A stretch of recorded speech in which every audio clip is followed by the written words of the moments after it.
sejarah cerita di mana kita tempatnya kita dulu merantau gitu. Itu nanti akan cerita buat menceritain anak kita nanti. Karena sejarah dan cerita itu selalu ada. Jangan kita lupakan. Kita merantau kemanapun, entah di Jakarta atau di Surabaya atau di Bali atau di Makassar atau di Medan atau dimanapun ya, itu nanti kalau kita merantau kemana-mana itu ya nanti buat cerita anak kita nanti. Kita dongengin anak kita dan cucu kita nanti. Nih, kakek pernah ya menjadi seorang kuli bangunan ya. Nih, kakek dulu pernah jual koran. Nih, kakek dulu seorang pengamen. Itu buat sejarah dan cerita, buat dongeng nanti. Kalau kita sudah tua, kita kan masih muda, ya kan? Sama-sama merasakan bagaimana kita merasakan. Oke, assalamualaikum warahmatullahi wabarakatuh. Selamat malam. Apa kabarnya untuk saudaraku semuanya yang dimuliakan oleh Allah Subhanahu wa taala semuanya ya. Tentu kita tetap bersemangat dan masih dalam lindungan oleh Allah Subhanahu wa taala. Ya toh?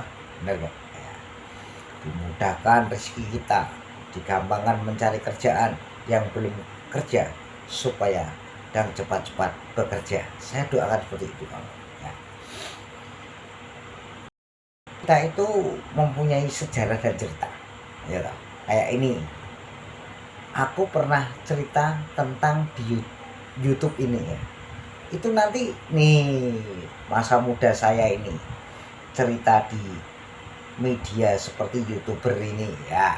Itu buat cerita nanti, menceritakan dan diceritakan oleh anak dan cucu kita nanti. Kalau masih muda seperti saya merasakan bagaimanakah kita tahun-tahun ini yang dipimpin orang ini begini ya, itu mesti ada ya. Bagaimanakah kita sejarahnya, kita merantau di Malaysia, Singapura, Hong Kong, Jerman, itu ada sejarah dan cerita.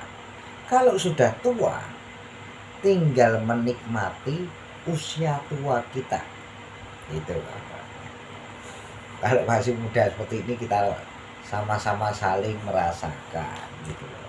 Yang penting kita saling menghormati dan kita saling menyayangi gitu. Seperti pohon itu kalau sudah gogrok ya, ataupun daunnya sudah layu, itu akan jatuh ya, akan jatuh, tidak akan bisa seperti ini lagi ya, akan jatuh ya, akan jatuh ya. Kenapa pohon ini jatuh? Karena apa? Sudah wancine, sudah saatnya kerjanya dipensiunkan gitu. Makanya kayaknya ini senang sekali ya. Bukan. Kalau orang menyakitin orang, itu akan dibalas. Yang disakiti tidak akan membalas. Yang membalas adalah alam. Alam selalu nyata. Hukum karma akan berlaku. Gitu loh. Makanya saya takut menyakitin orang. Takut. Makanya saya menjatuhkan orang, menyakitkan orang, saya nggak mau. Gitu. Karena apa? Sejarah cerita itu sangat penting. Sejarahnya kakek saya memperjuangkan bangsa Indonesia ini sangat susah. Ya.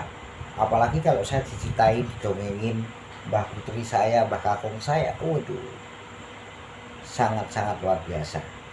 Sambil bisa mengeluarkan air mata. Gedebok, ya gedebok itu dimakan zaman dulu. Kamu tahu nggak, tikus di sawah itu zaman dulu dibuat rebutan kalau. Loh, itu saya nggak bohong. sampai makannya itu dari telo ya, tiwul gitu. Mbah saya pernah cerita apa yang dirasakan oleh kakek saya, nenek saya. Itu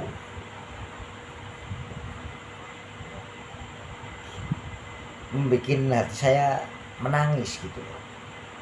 Nah, makanya ini kalau saya mendongengkan cerita seperti ini, semoga mbah saya di alam kuburnya ya dapat jalan yang terang dan lurus dan dilindungi oleh Allah Subhanahu wa taala. Begitu saya. Nah, jadi menceritakan ukur karma itu akan berlaku. Kalau sumpah, ya sumpah itu kan, wah banyak orang mati, ya. Tapi hukum karma yang berlaku kawan-kawan, ya. Makanya itu bingung ya. Coba banyak sekali yang itu ya, kalau kita ada sumpah tidak boleh korupsi, ternyata banyak yang korupsi. Sumpah tidak akan begini, nggak taunya saling jotos-jotosan, itu nggak benar, ya kan? Makanya hukum karma itu akan berlaku, gitu. Berlaku kan? Kita misalkan ada orang tabrakan melarikan diri, itu nanti akan dihukum karma yang melarikan diri tadi, dihukum karma oleh alam itu. Kalau kita mengasihi orang makan, ya jangan kita tahu orang, kalau bisa yang mengerti cukup diri kita sendiri dengan Allah Subhanahu wa taala. Itu kan. Kalau kita berbuat baik akan dibaikin orang. Kalau kita sombong akan disombongi. Yang kita sombongin orang itu tidak akan sakit hati, tapi hukum karma akan berlaku. Entah dari anaknya, cucunya, ya menantunya, mesti itu gitu loh. Itu kan hukum karma gitu loh. Makanya hukum karma tetap berlaku. Ya dah. Contoh itu yang membunuh sepasang kekasih ya, di mana, kota Cirebon, Armah Vina. Kelar masalahnya? Nggak bisa kelar. Karena apa?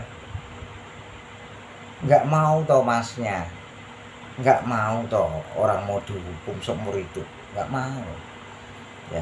Apalagi kasus itu Armah Vina itu sudah tertutup ya 8 tahun loh kawan. Itu nggak sedikit loh. Gitu. Makanya itu saling membelani dirinya sendiri-sendiri, yang benar-benar, yang tidak gitu. Makanya kelar kasus Armah Vina. Enggak, kasus Armah Vina itu seperti benang ruwet dan seperti kayak film sinetron gitu. Itu contoh seperti itu. Tapi yang membunuh Armah Vina kalau tidak tertangkap itu akan dihukum karma. Hukum karma akan berlaku. Gitu loh kawan-kawan. Itu makanya sejarah cerita itu selalu ada. Begitu loh kawan-kawan. Ya, yang penting Joko Pinget ini selalu cerita yang nyata. Yang tidak nyata tidak bisa ceritakan. Seperti itu dulu kawan-kawan ya. Yang penting kita saling sama-sama menghargai dan menghormati. Ini hanya cerita saja dan dongeng. Ya, itu akan hukum karma akan berlaku. Kalau sumpah tidak berlaku, hukum karma yang berlaku. Itu akan nyata. Benar nggak? Benar ya. Ya udah. Makasih. Assalamualaikum warahmatullahi wabarakatuh. Salam sehat dan salam waras. Salam pemikiran.